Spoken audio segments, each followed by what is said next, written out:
존경하는 108만 용인 시민 여러분, 그리고 우리 시를 아껴주시는 언론인 여러분, 지난 한 주 어떻게 지내셨는지요?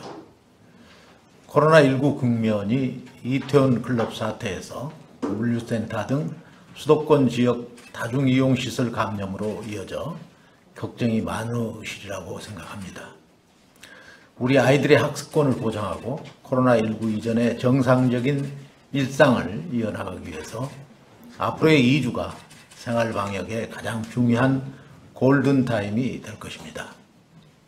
우선 우리 시의 코로나19 확진 현황을 알려드린 후 수도권 지역에 발령된 17일간의 강도 높은 방역을 비롯한 시의 조치사항을 설명드리겠습니다. 존경하는 시민 여러분, 지난 한 주 용인시에선 1명의 코로나19 확진 환자가 발생하였고 오늘 1명이 추가로 확진 판정을 받았습니다. 오늘 확진자는 수지구 주민으로 현재 역학조사관이 동선 등을 조사 중에 있으며 자세한 사항이 나오는 대로 공개해 드리겠습니다. 지난주 확진자 한 분은 강주시의 한 요양원에서 요양보호사로 근무하고 있는 분으로 28일 양성 판정을 받았습니다. 확진자가 근무했던 요양원 이관 건물 전체를 코호트 격리하고 환자와 시설 관련자 약 180여 명에 대해서는 전수검사를 진행했습니다. 현재까지 우리 시 확진자 외에 5명이 추가로 확진자로 확인됐습니다. 우리 시민은 아니지만 기흥구 소재 어린이집에 근무하는 보육교사 1명도 지난 30일 코로나19 확진 판정을 받았습니다. 시는 해당 시설을 긴급 방역 후 2주간 폐쇄 조치했으며 접촉자로 분류된 교사, 원생 등 36명에 대해서는 당일 진단검사 결과 전원 음성 판정을 받았습니다. 관내 확진자 수는 지난주보다 줄었지만 수도권 지역 내에서 산발적인 감염이 이어지고 있고 감염 경로가 확실치 않는 사례도 늘고 있는 만큼 아직까지는 마음을 놓을 단계는 아닙니다. 시민 여러분께서는 내 건강은 스스로 지킨다는 마음으로 개인 생활 방역 수칙을 더욱 철저히 지켜주시기 바랍니다.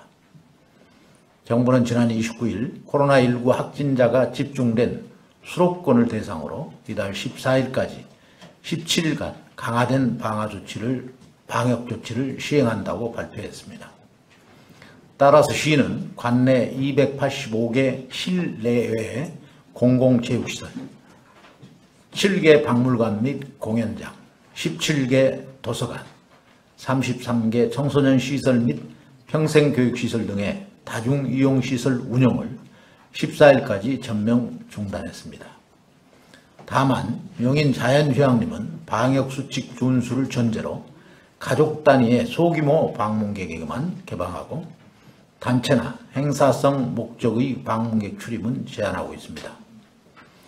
학생들이 주로 이용하는 학원 2,993개소와 PC방 214개소에 대해서는 집합 제한 명령을 내려 최대한 운영을 자제해 줄 것을 공고했으며 감염 위험이 특히 높은 노래연습장 387개소에 대해서는 집합 제한 명령을 내렸습니다. 7일까지 집합 금지 행정명령이 발령된 유흥주점, 콜라텍, 단란주점, 코인 놀이연습장 등 338개소는 이후에도 정부의 집합 제한 행정명령이 계속해서 적용될 방침입니다. 시는 별도의 점검반을 편성해 이들 시설의 행정명령 점검 이행 여부를 확인하고 사각지대가 발생하지 않도록 최선을 다하겠습니다. 해당 시설이나 업소에서도 방역수칙 위반 업소에 대해서는 고발, 집합금지 등의 행정조치가 이루어진다는 점을 염두에 두고 방역수칙 준수에 만전을 기해 주시기 바랍니다. 아울러 시는 6월 1일부터 경전철 이용 승객들에게 마스크 착용을 의무화하고 마스크 미착용자에 대해 탑승을 제한하고 있습니다. 시민 여러분께서는 경전철 탑승 시 마스크를 착용해 주시고 가급적 2주간은 꼭 필요한 경우를 제외한 외출이나 모임을 자제해 주시길 당부드립니다. 아울러 의료기관, 요양시설 등 감염 취약시설에서는 면회, 애출에 대한 출입 제한, 마스크 착용, 종사자 증상 관리와 같은 예방적 조치에 특히 신경을 써주실 것을 부탁드립니다. 쿠팡 부천 물류센터 집단 감염으로 인해 많은 사람이 근무하지만 안전관리가 취약한 사업장에 대한 관리의 필요성이 제기됐습니다. 이와 관련 경기도는 1일 오후 3시부터 14일 24시까지 물류창고, 콜센터, 장례식장, 결혼식장에 대해 집합 제한 행정명령을 내렸습니다. 다만 방역수칙을 준수하는 경우 영업을 위한 집합은 가능하나 방역수칙 위반 시 집합금지 명령과 함께 고발, 구상권 청구 등 행정조치가 있을 계획이니 유의해 주시기 바랍니다.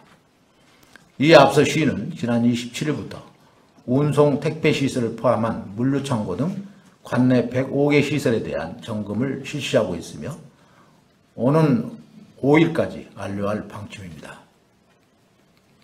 또한 결혼식장 8개소, 장례식장 10개소, 콜센터 4개소, 대형 유통시설 26개소, 기업형 슈퍼마켓 67개소 등에 대해서도 지난달부터 죄송합니다. 전수조사를 해서 종사자 위생관리 여부, 금융공간 방역 실태 등, 공용공간 방역 실태 등을 집중 점검하고 있습니다. 세밀한 점검을 통해 관리에 허점이 생기지 않도록 만전을 기하겠습니다. 정부가 이처럼 강도 높은 방역 지침을 통해 지역사회의 감염 위험을 낮추려는 것은 아직까지 우리 아이들의 개학이 온전히 이루어지지 않았기 때문입니다. 지난달 20일 고3 학생들의 개학을 시작으로 내일부터는 고1, 중2, 초3, 4학년이 등교를 시작하고 6월 8일에 이르러서야 모든 학년의 학생들이 등교를 하게 됩니다. 학부모님들께서는 우리 아이들이 마스크 착용 등 개인 방역 수칙을 잘 지켜줄 수 있도록 적극 협조해 주시기 바랍니다. 시는 학생들과 가장 많은 시간을 함께 보내며 이들을 지도해야 하는 관내 352개 공사립 유치원 및 초중고 교직원 13,780명에게 1인당 마스크 5장씩을 지원키로 했습니다. 당초 6월 1일부터는 전국 모든 어린이집 휴원을 해제할 방침이었으나 아직까지 지역사회 감염이 이어지고 있어 가장 취약한 영유아들의 안전을 위해 14일까지 휴원을 연장토록 했습니다. 시는 관내 모든 학생들과 영유아들이 감염병으로부터 안전한 환경에서 지낼 수 있도록 방역 지원에 최선을 다하겠습니다. 끝으로 최근 목회자 모임, 성경 모임, 성가대 활동 등을 통한 코로나19 전파가 확산되고 있습니다. 그동안 우리 시 종교계는 각종 행사를 연기하거나 영상 예배로 진행하면서 코로나19 확산 방지에 크게 기여해 왔습니다. 현재 생활방역으로 전환되면서 현장 예배가 늘고 있는데 코로나19 위험에서 안전해질 때까지는 각종 소모임을 비대면으로 전환하고 모든 종교 행사의 방역 수칙을 철저히 준수해 주시기를 다시 한번 간곡히 당부드립니다. 존경하는 시민 여러분, 그리고 언론 여러분, 생활 속 거리 두기로 사회적 연결성을 복원하려는 준비 단계에서 코로나19 재확산을 예측하지 못한 것은 아니지만 그 피해가 지역 경제의 근간인 소상공인과 중소기업의 손실로 이어지고 있어 걱정이 큽니다. 시는 지난 29일 마감된 전국 최초의 초중고 돌봄지원금 123억 원을 비롯해 재난기본소득 2,048억 원, 정부의 긴급재난지원금 2,326억 원 등 4,497억 원이 지역경제를 살리는 마중물이 되도록 지역화폐 등으로 지급한 바 있습니다. 중소벤처기업부에 따르면 지난주 전통시장 매출 감소 폭이 직전주 대비 12%나 줄어들어 코로나19 발생 이후 가장 큰 회복세를 보인 것으로 확인됐습니다. 지역화폐인 용인 와이페이 역시 지난 2월 이후 849억 원가량이 충전됐는데 74%인 629억 원이 지역 내에서 쓰였습니다. 각종 지원금을 감안하더라도 지난해와 비교했을 때 470억 원이 증가해 골목 상권 활성화에 큰 역할을 하는 것으로 판단됩니다. 시민 여러분께서는 용인 아이페이로 받은 지원금을 모두 소진했더라도 추가로 충전해 소상공인을 살리는 착한 소비를 이어가 주시길 간곡히 부탁드립니다. 시도 상생협력을 이어갈 방침입니다. 슬픔을 나누면 반이 된다는 말처럼 소상공인의 어려움을 외면하지 않고 임대료를 인하해 주신 착한 임대인에게 건물에 대한 재산세 50%를 감면해 드리고 있습니다.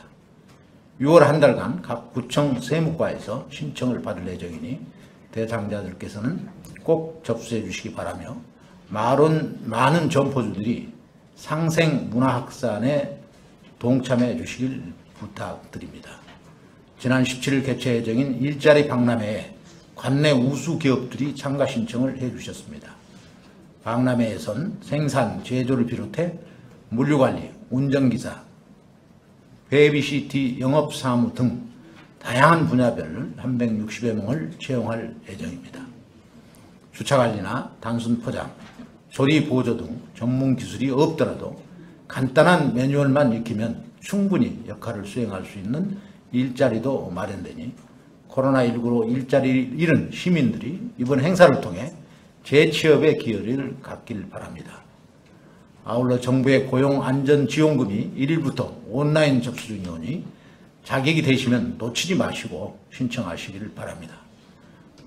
존경하는 용인 시민 여러분, 잘 아시다시피 완벽한 치료제가 나오기 전까지 철저한 예방만이 정상생활로 돌아갈 수 있는 유일한 방법입니다. 한 사람 한 사람이 징검다리를 놓듯 이웃을 배려하고 개인위생을 철저히 지킨다면 우리는 세계에서 가장 빠르고 안전하게 코로나19를 대치한 유일한 나라가 될 것입니다. 한국의 과학기술과 방역 시스템이 세계의 인정을 받는 것처럼 아무도 열지 않는 새로운 미래를 우리가 선도해 나가는 날이 오길 기대해 봅니다. 감사합니다. 네, 지금부터 질문을 받도록 하겠습니다. 네, 세오라님이 질문하신 내용인데요. 뉴스에서 수도권의 공공시설 운영을 중단한다고 들었습니다.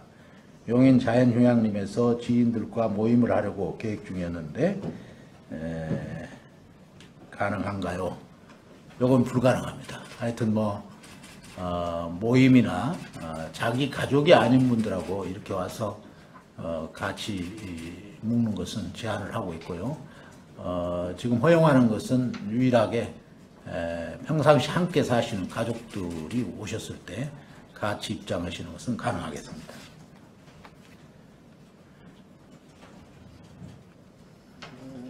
예, 박진호님 질의 내용인데요. 마스크 미착용 시 경련처를 이용하지 못한다고 하는데 미처 준비하지 못했을 때는 어떻게 하나요? 하여튼 이건 의무 착용이기 때문에요. 거기 경전철 역사에도 이 마스크를 준비해 놓고 구매할 수 있도록 해 놨습니다. 그래서 없으신 분들은 거기서 구매해서 착용하시면 되겠습니다. 박성진님 질의인데요. 4월 20일 경기도 용인시 재난소득을 와이페이로 신청하였습니다. 신청 상태가 계속 배송 시작으로 표시되고 카드를 받지 못했습니다. 온라인 신청 기간이 끝났는데 재난소득을 신청할 수 있는 방법이 있나요? 현재는 이제 와이페이로 온라인 신청이 끝났기 때문에 와이페이로 신청할 수는 없고요. 하지만 그 동주민센터에 여러분들이 가시면 거기에서 확인 후에 선불카드로 받을 수 있다 하는 것을 말씀을 드립니다. 아직도 신청하시면 가능하다.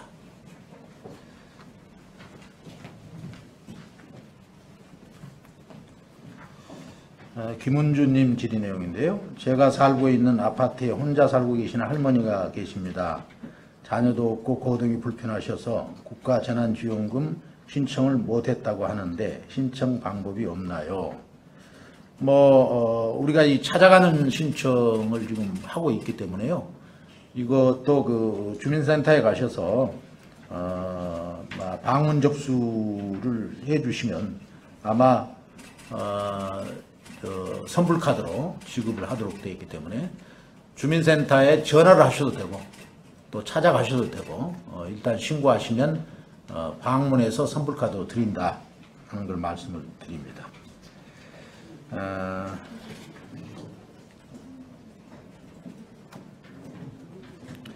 이수희님 질의 내용인데요.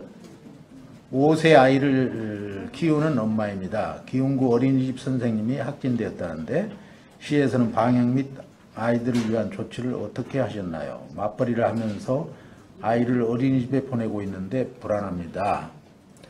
거기에는 저희들이 이 사항을 동선을 받자마자 거기 어린이집을 소독을 했고요. 그 다음에 또 교사 및 온생 41명을 전수조사를 했는데 저는 음성으로 나타났습니다. 그래서 이에 따라서 저희들이 6월 14일까지 어린이집 휴원을 연장을 할 계획이고 긴급 보육 시행을 만약 한다면 방역 수칙을 철저히 준수할 수 있도록 이렇게 조치를 하겠습니다. 하여튼 염려는 되시겠지만 저희 시에서 할 수 있는 조치는 다 완벽하게 했다 하는 말씀을 드리고 천만다행으로 전부 다 음성으로 나타났기 때문에 크게 염려는 안 하셔도 될 것 같습니다. 이동우님 질의 내용인데요. 이태용 클럽발 확진자가 인천 강사 쿠폰 물류센터 등으로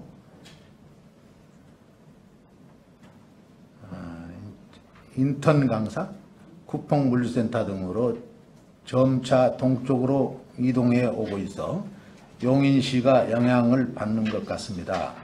용인 지역에도 노출되는 분들이 증가하고 있어 드라이브스루 검사 재개나 혹은 검사 역량을 증가시키는 계획이 있으신지요? 지금 다행히도 우리 용인시는 지금 집단 감염이 발생하지는 않았고요. 그 다음에 다른 데서 이렇게 집단 감염원으로 되는 예상되는 지역에서 감염이 됐다 하더라도 검사 결과가 다 음성으로 이렇게 되었기 때문에 현재까지는 저희들이 감당할 만한 통제할 만한 그런 수준에 있다. 그리고 저희들은 보건소와 또 기타 해서 7개소에 검진을 할 수 있는 장소가 지정이 되어 있기 때문에 현재까지는 큰 무리가 없다 하는 말씀을 드립니다.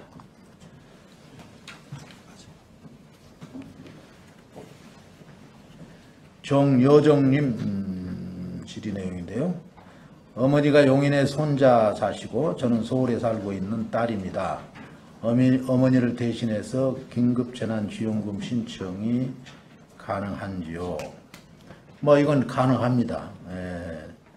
또 홀로 사는 어르신들의 경우에 기존에는 자녀가 대리 신청할 수 없었지만 5월 29일부터 대리인의 범위가 확대되면서 할 수 있다 이렇게 아시면 될 것 같고요.